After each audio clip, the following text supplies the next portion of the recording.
நம்மளுடைய நேர்காணலில் முதல் நிகழ்ச்சியாக சென்னையுடைய துணை மேயர் திரு மகேஷ் அவர்கள் தான் இணைஞ்சிருக்காங்க.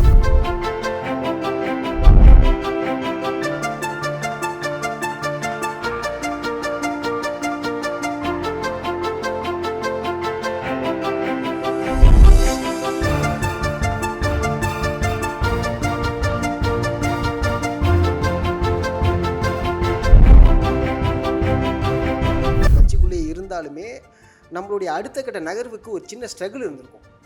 அது என்ன நான் தெரிஞ்சுக்கலாமா உங்களோட இதில்? இல்லை, ஸ்ட்ரகிள் வந்து எப்படின்னா நம்ம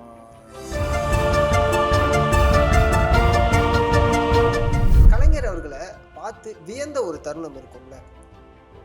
அவர் வந்து அதெல்லாம் ஒன்றுமே சொல்ல முடியாது. திமுக வந்து 5 வருஷம், இந்த நாங்கள் வந்து துணை மேயராகவும் மாமன்ற உறுப்பினர் 4 வருஷத்தில் இவ்வளோ பணிகள் என்னால் பட்டியலிட்டே சொல்கிறேன். கரெக்ட். இது என் பகுதி மக்கள் மறக்க மாட்டாங்க. அதிமுககாரன் கூட பாராட்டுறான். அந்த இரவு நேரத்தில் வாக்கு எண்ணிக்கை நடைபெறுகின்ற அந்த நேரத்தில் வந்து எங்கள் மீதெல்லாம் வந்து பொய் வழக்கு போட்டு என்னெல்லாம் வந்து என்னை வந்து அந்த கவுண்டிங் ஹால்விலே விடலை. கவுண்டிங் ஹாலே பூட்டிட்டு எனக்கு விழுந்த வாக்குகள்லாம் வந்து அப்படியே மாற்றிட்டாங்க. ரெட்டை இலைக்கு விழுந்ததா அவங்க கணக்கு பண்ண. அதாவது இவ்வளோ விஷயங்கள் பண்ணுறீங்களே, ஃபேமிலிக்கு எப்படி டைம் ஒதுக்க முடியுது எனக்கு அதை சொல்லுங்க. வீட்டில் கூட அதில் வருத்தம் உண்டு, மனைவி கூட அதில் வருத்தம் உண்டு.